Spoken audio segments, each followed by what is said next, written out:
Marriage is an institution, a citadel of higher learning where there is no graduation. The couples learn by making mistakes, gather a lot of experiences, and work stronger together. In this video, I'm going to be sharing my thoughts on how to make your marriage stronger and make it last for a lifetime. Make sure you stick around with me to the end so you don't miss out on anything. Stay tuned.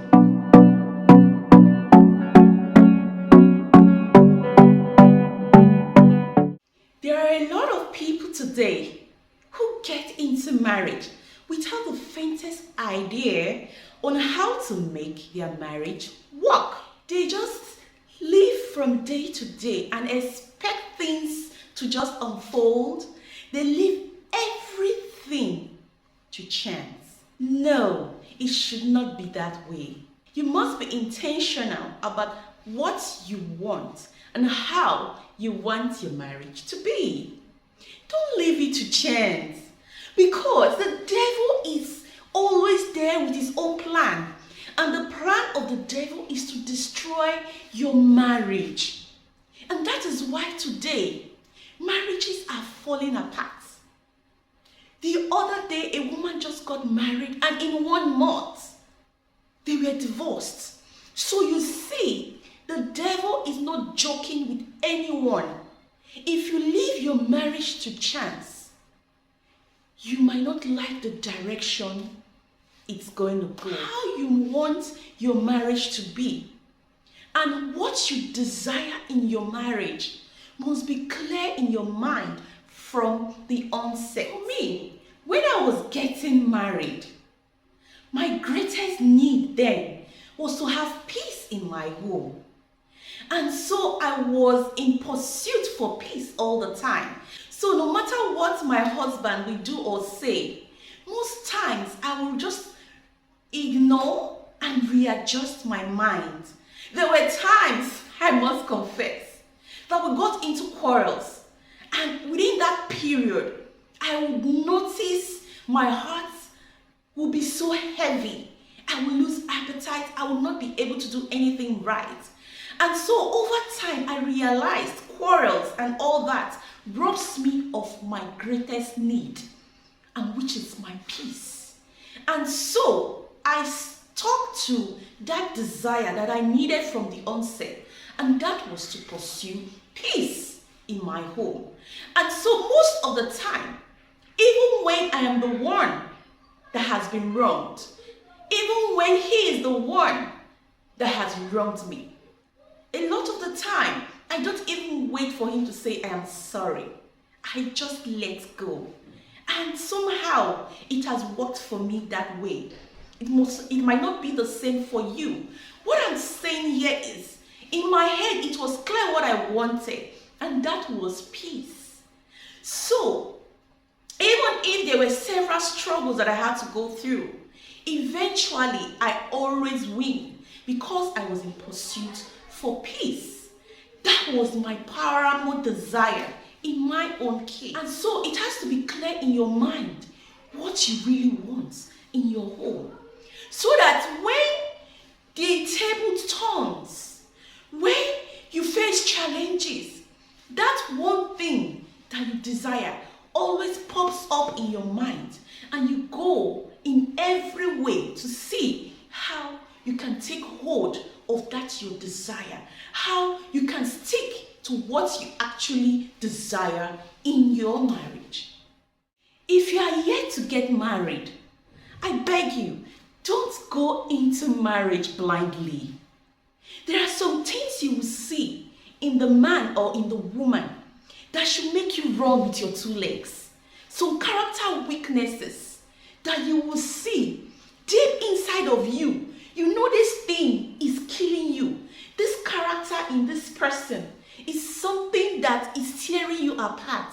And you rush into that marriage because of passion or emotion. Let me tell you, if you do that, those emotions that you think that is rushing through you will disappear before long. So you have to open your eyes and love is blind. Love is not blind at all. Because when you get married, you'll be faced with realities of life. You'll be faced with problems and challenges.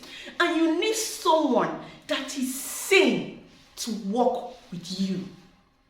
So what I'm saying is, don't go into marriage ignoring all the danger signs. Because in marriage, there are things that you will see that will shake the very essence of your being. Unimaginable things. Things you never bargained for. You will see them staring at you on the face. So you have to be well equipped, my dear friend. You have to be well equipped though. Because, like I would always say, when you have a soldier that is going into battle, you know, he goes with all his regalia, his armor, his swords and everything, so that when he gets into battle, he's prepared to fight, to win. And I akin that to marriage. You need to go prepared. You need to go with your regalia, with your armor. You need to go with an intention that this marriage has to work. Else, you might just get into it and you are thinking of running out of it because of the things that might stare you in the face. Let me tell you, courtship and marriage, they are both different things. In courtship, people put on their best character, their best manners. There's a lot of pretense and there is a lot of whitewashed attitudes. In courtship, you tend to want to please your partner and ignore some of the things you ordinarily would not have ignored. That is not the same way in marriage. In marriage, you come just as you are. There is no pretense. A different ball game. Okay? And so because it's a serious business, you have to be intentional about how your marriage should be so that it doesn't just fall apart before you're very. So in order to build a long-lasting marriage, one of the things you must do is to enter marriage with the decision that it has to work. Don't go into marriage with this ideology for better, for stay, for worse, for go. Like, if it doesn't work out, I'm quitting. There are people like that, with that kind of mentality. And that mentality of I don't take shit is what is destroying most marriages today. It cannot stand the test of time. Most people are not ready to fix the problems. Once they face something that is irritating, they run away. So that mind of weathering the storm together is not there.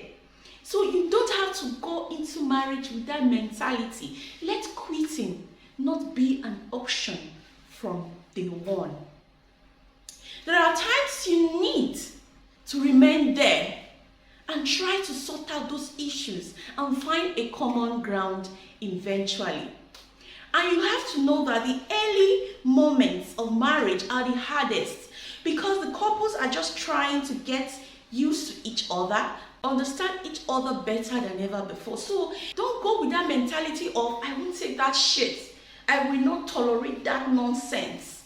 If you do, the truth is, when the nonsense comes, you won't even be able to tolerate even the minutest form that would stare you on the face. Next is to focus on your greatest need.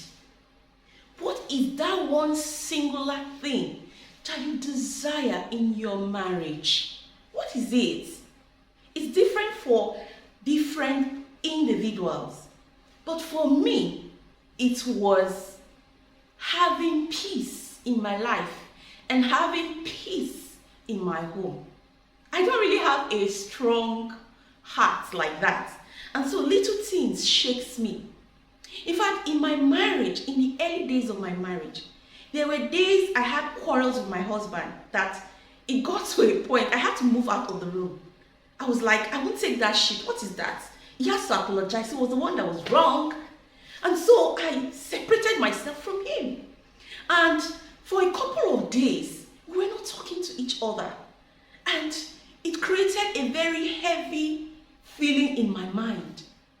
And I discovered that, man, if this thing continues, it's my enemy in a place I didn't bargain for. And so I just decided to let go. Because at that point, my peace was more important to me than my pride. So if I'm just waiting, he has to be the one to come and apologize to me. Until he apologizes, he's the one that is wrong. If he does not apologize, I will show him, I will prove to him, I will do this, I will do that. Before long, the enemy, Satan, will come and sit in between you. And it will begin to prolong from days to weeks to months. And I was not going to allow the devil to make a mess of my home. And so I decided to let go. I decided to forgive him, even without an apology. So you have to be ready to stick to that one thing that you really need in your home. You must give up your pride. In fact, let me tell you, in marriage, there's nothing like I am this or I am that. There's nothing like it has to be like this or it has to be like that. Sometimes, and in fact, a lot of the times, you have to give up your pride. You have to make compromises. Not just you, the both of you. Because it's not a one-way thing. If it's a one-way thing, one person will wither and suffer and die. It has to be a mutual thing. At the end, you have to talk, you have to come to a compromise, you have to do things together, you have to make agreements together. It's a mutual thing. Because one person cannot make the home to stand. It takes two to tango. You get what I mean? So what I'm saying is, work on that one thing that you desire. Is it money? Is it affection? Is it peace, like what I truly wanted? In fact, I believe that most marriages need peace. Truly. Whatever that is for you that you desire, you have to work on it by working on yourself. Yes, you have to work on yourself. You have to just work on yourself. Because if you expect your partner to be the one to come and apologize, be the one to supply all your needs, be the one to say I love you all the time, to show affection and to all, to do all the wonderful things that you desire in your head, you will get yourself frustrated because it won't work. What if he or she does not have the capacity to do that which you desire? Yes, because we all have our different capacities. What if she's unable to fulfill that need that you want to be met in your life? And by the time that need is not being met, you become frustrated. You become sad and unhappy. So that's why I'm saying now that the first person that has to change will be you. Okay? That's the truth. For example, I am a woman that loves affection. Most women, the truth is we love affection. Oh, you look so beautiful. Oh, my darling wife. Oh, you look so gorgeous. I love you so much. Did anybody ever told you that you're the most beautiful woman in the world? And you will see that smile and that blush coming up on her face. That's how we women will respond to loving words. And assuming that is what I want my husband to always do for me. And I tell him, can't you just be doing this? Can't you be saying this?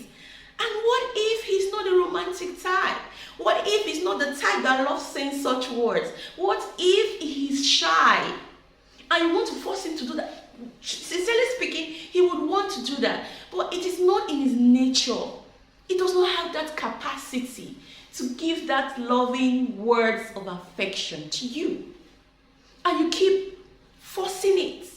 He's gonna crack one day because it won't just work. But if you are the one that initiates it by starting to say those words first to him, you are the one that is not initiating all those moves, all those talks, all those words. With time, he might not begin to pick it up and learn, and gradually over time, from weeks to months, months to years, he will take over from you and become the expert. And that is how we train our spouses to do the things that we want them to do. Okay? In essence, what I'm saying is, let the change begins with you. The next advice I have is that you should never compare your marriage with that of others. Because every marriage is different.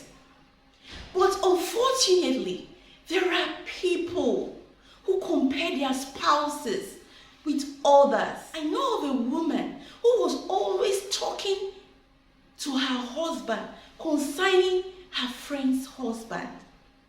Things like how he takes her on vacation, how he buys things, how he shops for the family, for the children and all that. Every time telling the man he's not measuring up, he's not meeting up to pace and stuff like that. And these are things that can weigh on the man negatively. So you should not compare your spouse with another. You should not make your spouse to begin to feel small, make him have low self-worth in the process. There are women who nag and nag. There are men who also nag their spouses and compare them with other women and say it to their faces. And at the end, this woman is torn, it's broken. Please, don't do that. You should know that every marriage is different. No marriage is the same. And that's what makes each of us unique in our own special way. What one man is dealing with in his home is different from what you are dealing with in your own home. You might not know.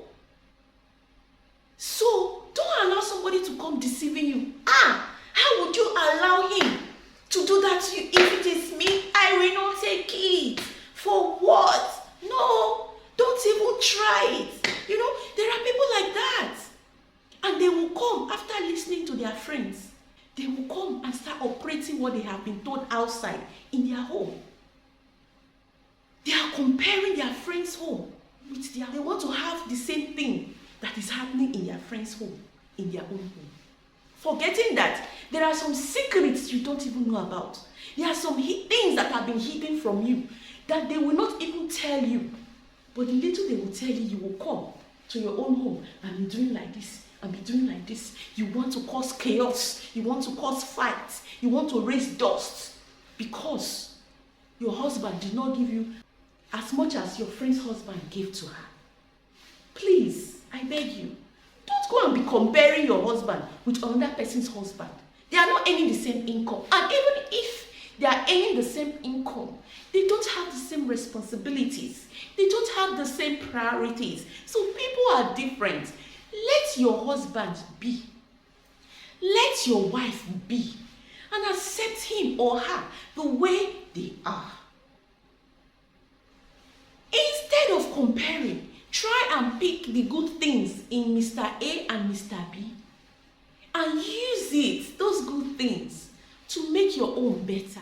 Use that quality that is in your friend, that is making our home better, and use it in your home and see if it can help your own home to be better. Instead of negative comparisons that will bring crisis and troubles in your home. And finally, what I want to tell you is, Allow God to be at the center of your home. You must allow God to be at the very core of it. You have to dwell on God's words and on His promises. And I assure you, God's promises never fails. He has promised that He will be with you. He will guide you and He will direct your paths. When the chips are down, when the trouble comes, when it seems that your strength is gone, when you tend to encounter several challenges, know that God is ever available to meet your need. Know that there is a God and a divine hand that controls the entire affairs of our universe. Knowing God makes the difference. Hand all those problems over to God, and He will be with you through the storm. He will guide your paths. He will bring that peace that only He can give into your life. So I encourage you, reconnect with that divine source that gives strength through all of life's storm.